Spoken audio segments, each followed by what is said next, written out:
इतना पैसा लेकर के उनको मंत्री बनाया गया, उनको टिकट कैसे ले दिया गया, थोड़ा बताना चाहिए, अपना खुलासा करना चाहिए ना। उनको भी तो टिकट मिला था ना, तो अपना क्यों नहीं बोल रहे हैं कि हम अगर मिला है सबसे वो लेती है तो उनको भी मिला होगा। हमारे शीर्ष नेतृत्व जो है ये सक्षम है, जिनको भी अगर वो भेज रहा है, जिनको भी वो निर्णय ले रहा है, वो उसके अनुसार से वो जाते हैं। ये जिस तरह से गुमराह किए जनता को, जिस तरह से शराब माफियाओं के पैसे पर जो है अपना पार्टी गठन किए, शुरू से देखिए पार्टी 2 साल पहले 22 में गठन हो गया, 24 में यह स्थापना कर रहे हैं। जितना राष्ट्रीय अध्यक्ष से लेकर के सबको ये धोखे में रख करके, तो आपको कब तक चलेगा? अब तो इनका दुकानदारियों को हो गया, जो हवा बनाए थे कि हम प्रधानमंत्री बनाए हैं, हम मुख्यमंत्री बनाए हैं, विधायक बनाते हैं, एमपी बनाते हैं, अब तो पता चल गया कि एक वार्डो सदर जिताने की कैपेसिटी प्रशांत किशोर में नहीं है। नमस्कार, आप देख रहे हैं 4 PM और मैं हूं अभिषेक मिश्रा। देखिए, भारतीय जनता पार्टी के एक फैसले को लेकर बड़ा शोर शराबा है। भारतीय जनता पार्टी ने MLC का उम्मीदवार बनाया अरविंद शर्मा को, और इस सीट पर दावेदारी राष्ट्रीय लोक मोर्चा की मानी जा रही थी। माना यह जा रहा था कि दीपक प्रकाश को MLC का उम्मीदवार बनाया जाएगा। हालांकि उपेंद्र कुशवाहा के लिए उम्मीदें या दीपक प्रकाश के लिए उम्मीदें पूरी तरह से खत्म हो गई है, ऐसा हम बिल्कुल नहीं कह रहे हैं। लेकिन कल अरविंद शर्मा के नामांकन के बाद यह चर्चा और जोरों पर है कि क्या भारतीय जनता पार्टी ने उपेंद्र कुशवाहा को झटका दिया है। खैर, अब सवाल यह है कि बिहार के मुख्यमंत्री नीतीश कुमार के इस्तीफे से भी, वैसे विधान परिषद की कई सीटें खाली हुई हैं, लेकिन बिहार के मुख्यमंत्री रहे नीतीश कुमार ने, पूर्व मुख्यमंत्री हैं नीतीश कुमार, उन्होंने विधान परिषद की सदस्यता छोड़ी थी राज्यसभा के लिए चुन लिए जाने के बाद। तो नीतीश कुमार की विधान परिषद सीट से कौन जाएगा विधान परिषद, उस सीट से कौन लड़ेगा विधान परिषद का चुनाव, जेडीयू किसको उम्मीदवार बनाएगी, या फिर उपेंद्र कुशवाहा पर नीतीश कुमार मेहरबानी दिखाएंगे और जेडीयू कोटे से क्या दीपक प्रकाश जाएंगे विधान परिषद, यह भी अपने आप में बड़ा सवाल है। हमारे साथ जेडीयू के मुखर नेता हैं राजेश तिवारी साहब। सबसे बड़ा सवाल है कि जेडीयू से कौन जा रहा है विधान परिषद। दो तरह की चर्चाएं हैं राजनीतिक गलियारों में, तमाम तरह की चर्चाएं हैं। घटनाक्रम जिस तरह से बिहार की राजनीति में तेजी से बदल रहे हैं, उपेंद्र कुशवाहा पर एक बार मेहरबानी दिखा चुके हैं 2024 के लोकसभा चुनाव में नीतीश कुमार। अपनी सिटिंग सीट काराकाट की सीट छोड़ दी थी नीतीश कुमार ने, जेडीयू ने, और उपेंद्र कुशवाहा एनडीए के उम्मीदवार बने थे। हालांकि वो काराकाट सीट से चुनाव हार गए थे। तो नीतीश कुमार की खाली सीट से क्या उपेंद्र कुशवाहा के बेटे दीपक प्रकाश जा सकते हैं, जेडीयू ये त्याग कर सकती है?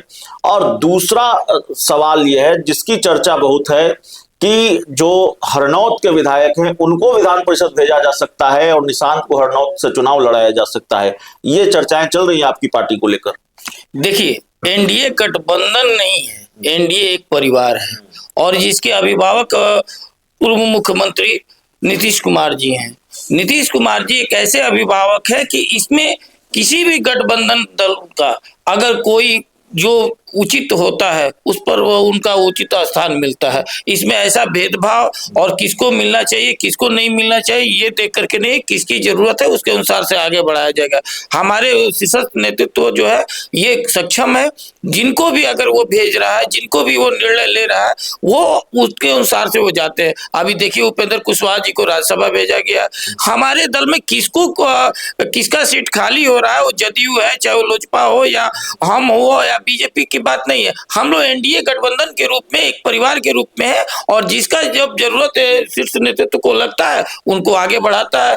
उपेंद्र कुशवाहा के लिए दरिया दिली दिखाएंगे कि नहीं दिखाएंगे? हम किसी सबके लिए सब मेंबर है, तो इसमें दरिया दिली की जरूरत ही है क्या? आप जिसका जरूरत होता है उसको भेजा जाता है। देखिए, कार्यकर्ता के एक जरूरत था, एक बीजेपी का जो पुराने कार्यकर्ता थे, जमीन से जुड़े हुए कार्यकर्ता थे, उनको आगे भेजा गया। ये ऐसा तो है, राजद तो है नहीं कि पैसा लेकर के किसी को भी टिकट दे दिए, किसी की विधान सीट को आगे भेज दिया। ये एनडीए और एनडीए कार्यकर्ताओं की पार्टी है, एक परिवार है, और उसको भी उचित लगेगा उसको आगे शीर्ष नेतृत्व आगे बढ़ाएगा। एनडीए में पैसा लेकर टिकट नहीं बेचा जाता है, कभी भी नहीं हुआ है। आप एक भी उठा दीजिए कि जदयू हो या कभी भी इस तरह का हो। उसको तीन दिन पहले पूर्व केंद्रीय मंत्री आरके सिंह से हमारी बात हो रही थी। उन्होंने आरोप लगाया अपनी पुरानी पार्टी पर, भारतीय जनता पार्टी पर। उन्होंने कहा कि पैसा लेकर टिकट बेचा गया। तो उनको बताना चाहिए कि वो कितना पैसा लेकर के उनको मंत्री बनाया गया, उनको टिकट कैसे ले दिया गया, थोड़ा बताना चाहिए, अपना खुलासा करना चाहिए ना। उनको भी तो टिकट मिला था ना, तो अपना क्यों नहीं बोल रहे हैं कि हम अगर मिला है सबसे वो लेती है तो उनको भी मिला होगा। वो तो नेता तो थे नहीं, नौकरशाह थे, तो उनको कितना दिए हैं वो बताए, तब दूसरे पर उंगली उठाए। देखिए इस तरह से होता है, फ्रस्ट्रेट हो चुके हैं लोग। इस तरह का सवाल उठाना बेतुका है। एनडीए परिवार में इस तरह का कोई कुछ नहीं होता। बात देखना है तो चल जाइए, आप राजद में चल जाइए, कांग्रेस में चले जाइए, इसमें आपको एक के बाद एक आपको मिलेगा। मतलब सारी खराबी विपक्ष की पार्टियों में है। Washing machine Bharatiya Janata party है, जनता दल यूनाइटेड है, बाकी सारी दिक्कत विपक्ष की पार्टियों में है, आरजेडी में है, कांग्रेस में है। हम कहाँ कह रहे हैं, आप उनकी हिस्ट्री उठा करके देख लीजिए कि वो अगर न लेकर के करते हो तो देख लीजिए, हमारे ओर से कभी भी उठा करके देख लीजिए। कोई अगर बोल रहा है तो देख लीजिए। आपका एक पसंदीदा विषय जनता दल यूनाइटेड का बड़ा पसंदीदा विषय है, सवाल आपको पसंद आएगा इसलिए आपसे पूछ रहे हैं। हालांकि सवाल जो पसंद नहीं आता है वो भी हम आपसे पूछते हैं, लेकिन प्रशांत किशोर से मोह भंग क्यों हो रहा है बड़े नेताओं का? पहले आरसीपी सिंह, उनसे हम इंटरव्यू कर रहे थे, उन्होंने खुद ही कहा कि वो जनता दल यूनाइटेड में शामिल होना चाहते थे और उन्होंने जेडीयू के कई बड़े नेताओं से उन्होंने बातचीत की। तो जाहिर है शामिल होना चाहते हैं, इसका मतलब जनसुराज से मोह भंग हो गया है, जनसुराज छोड़ना चाहते हैं। अब जनसुराज के एक बड़े नेता हैं, बिहार के बहुत प्रख्यात विद्वान वकील हैं वाईवी गिरी, उनको लेकर तमाम तरह की चर्चाएं चल रही हैं। तो आखिर प्रशांत किशोर के जनसुराज से मोह भंग क्यों हो रहा है लोगों का? जनता दल यूनाइटेड कैसे देखती है? देखिए जन सुराज कभी पार्टी रहा ही नहीं है, वो जन सुराज में अब सुराख हो गया है उसके जेब में, और यही स्थिति है। कभी भी प्रशांत किशोर किस बात का नेता है? नेतृत्व तो कौन सा है? नेता आगे लड़ता है, अरे उनसे अगर जा रहे तेज प्रताप मिल रहे हैं तो उनसे मन प्रशांत किशोर से लाख दर्जा अच्छा है। अरे हार जीत जो लड़े तो फेस तो किए जनता को, लेकिन ये तो भगोड़ा साबित हुए। ये जिस तरह से गुमराह किए जनता को, जिस तरह से शराब माफियाओं के पैसे पर जो है अपना पार्टी गठन किए, शुरू से देखिए पार्टी 2 साल पहले 22 में गठन हो गया, 24 में यह स्थापना कर रहे हैं। जितना राष्ट्रीय अध्यक्ष से लेकर के सबको ये धोखे में रख करके, तो आपको कब तक चलेगा? अब तो इनका दुकानदारियों को हो गया, जो हवा बनाए थे कि हम प्रधानमंत्री बनाए हैं, हम मुख्यमंत्री बनाए हैं, हम विधायक बनाते हैं, एमपी बनाते हैं, अब तो पता चल गया कि एक वार्डो सदस्य जीताने की कैपेसिटी प्रशांत किशोर में नहीं है। ये तो खुल गया और पूरा चुनाव हो रहा है, देखिए बेरोजगार बन के बैठे हुए। तो हकीकत यही है कि देखिए जो असलियत होता है असलियत है, और बिहार की जनता को धन्यवाद कि प्रशांत किशोर को असलियत पहचानी और जिस तरह से उनको आउट किया, निश्चय ही अब इसके बाद वो ना दुकानदारी लायक रह गए, अपना राजनीतिक दुकानदारी, और ना राजनीति करने लायक रह गए।